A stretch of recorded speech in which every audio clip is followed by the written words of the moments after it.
নমস্কার বন্ধুরা, কেমন আছো তোমরা সবাই? আশা করি সবাই খুব ভালো আছো আর আমরাও ভালো আছি। আমি অনিতা, বাবুমিতা অফিসিয়ালে সবাইকে স্বাগত জানাই।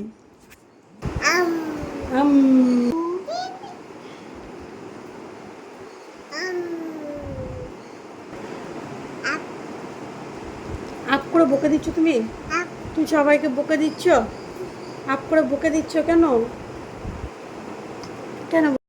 রায়ার শরীরটা আজকে ভালো নেই, জানো তো। আসলে ব্যাপারটা কি হয়েছে, আমার চোখে যে ইনফেকশনটা হয়েছিল তো সেটা রায়ার চোখেও ছড়িয়েছে।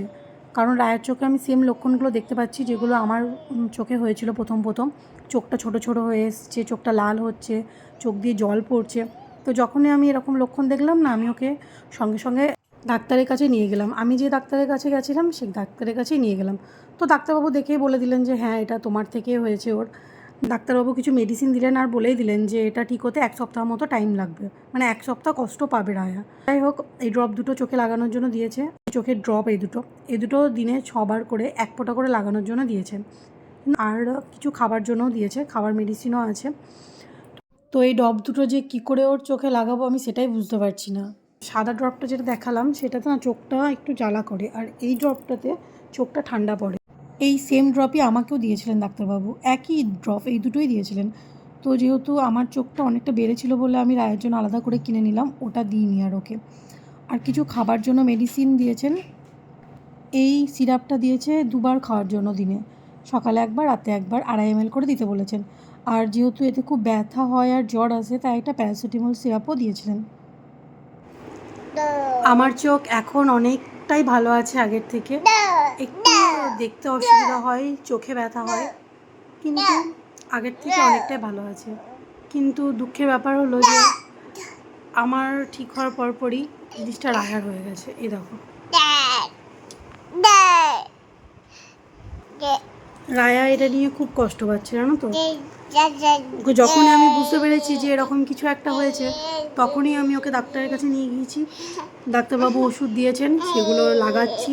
চোখে ড্রপ দিয়েছেন, খাবার ওষুধ দিয়েছেন, তো সেগুলো চোখের ড্রপ লাগাচ্ছি, ওষুধও খাওয়াচ্ছি। কিন্তু বাচ্চা মেয়ে তো চোখের ড্রপটা কিছুতেই লাগাতে দিচ্ছে না।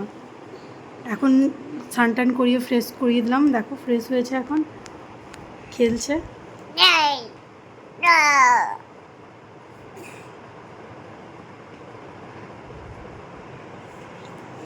তাকাতে একটু কষ্ট হচ্ছে ওর, চোখ দুটো লাল লাল হয়ে গেছে, ফুলে গেছে। এই যে দেখো, রায়া সবাইকে বলো যে আমি তাড়াতাড়ি সুস্থ হয়ে যাবো। হাই দুষ্টু, কি করছো? দেখি দেখি রায়া, দেখি রায়া, এদিকে দেখা। রায়া রায়া দেখি, এদিকে দেখি, এদিকে দেখি রায়া। চোখটা আগের থেকে এখন অনেকটাই বেশি বেড়ে গেছে, জানো তো, অনেকটা ফুলে গেছে, আবার লালও হয়েছে। সকালে উঠে দেখি খুব কান্নাকাটি করছে, কেন না কি 2 চোখ লেগে গেছে, তাকাতে পারছে না। তো ওকে নিয়ে আদর করে ঘুম পাড়ালাম।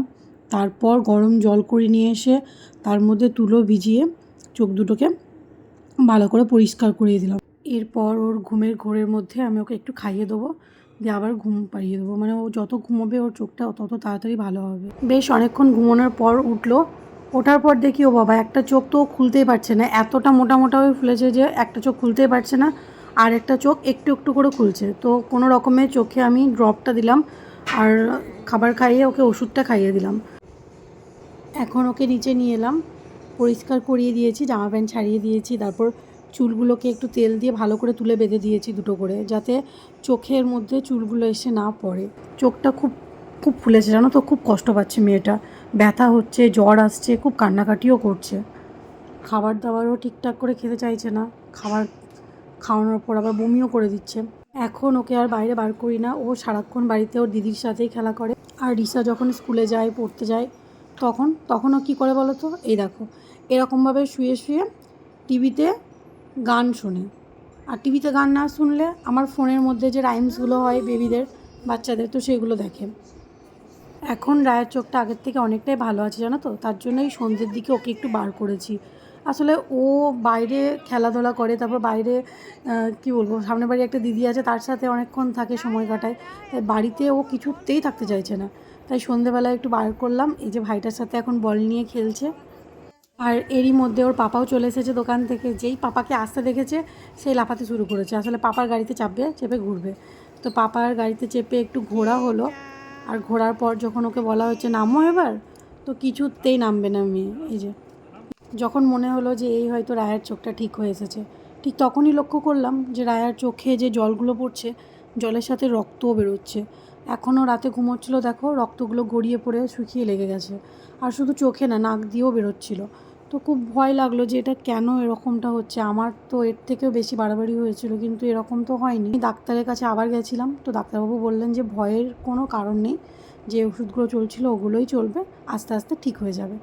তো যাই হোক, আস্তে আস্তে রায়ের চোখটা ঠিক হয়ে গেছে আগের থেকে অনেকটাই, কিন্তু এটা পুরোপুরি ঠিক হতে অনেকটাই টাইম লাগবে, বেশ কিছুদিন টাইম লাগবে। কারণ আমার হয়েছিল, আমি প্রায় 15 দিন মতো ভুগেছি এটা নিয়ে। আমার যেটা হয়েছিল সেটা তো চোখের মধ্যে রং ঢুকে সেখান থেকে কনজাংটিভাইটিস হয়েছিল। তো আমার থেকে এটা রায়ার হয়েছে। হ্যাঁ, তো এই যে অ্যাডিনোভাইরাসটা, এটা আসলে একজন থেকে আরেকজন ছড়িয়ে যায়। চোখ দিয়ে যে জলটা গড়িয়ে পড়ে না, সেই জলটা যদি আমাদের থেকে কারোর কাছে যায়, তো সেটা একজনের থেকে আরেকজনের হয়ে যেতে পারে। তাই বন্ধুরা, আমি তোমাদেরকে বলবো, যারা আমার ভিডিও আজকে দেখছো, যে যদি চোখের সামনে দেখো যে এরকম কারোর হয়েছে, তো প্লিজ একটু সাবধানে থাকবে, একটু দূরে দূরে থাকবে। চোখের দিকে তাকালেই কিন্তু এটা ছড়িয়ে পড়ে না। একমাত্র ওই চোখের জল যদি গিয়ে তোমার চোখে কোনো রকমভাবে ঠেকে, তো এটা হতে পারে। তারপর যার এটা হয়েছে তার ব্যবহার করা কাপড় বা যেটা দিয়ে মুখ চোখ মুছছে, হ্যাঁ, পরিষ্কার করছে, সেগুলো যদি হাত দেওয়া হয়, সেখান থেকেও এটা ছড়াতে পারে। প্রচণ্ড কষ্ট হয় আর অনেকটা সময় লাগে এটা ঠিক হতে। তাই বন্ধুরা, তোমরা যদি দেখো আশেপাশে কারোর এরকম হয়েছে, তোমরা সাবধানে থেকো আর একটু দূরে দূরে থেকো। আর এই ভিডিওটা আমি এখানেই শেষ করছি। এখন আমার রায়া অনেকটাই সুস্থ আছে আর আমার চোখটাও পুরোপুরি ঠিক হয়ে গেছে। তো বন্ধুরা, আবার দেখা হচ্ছে পরের ব্লকে। সবাই ভালো থেকো, সুস্থ থেকো আর সাবধানে থেকো। বাই।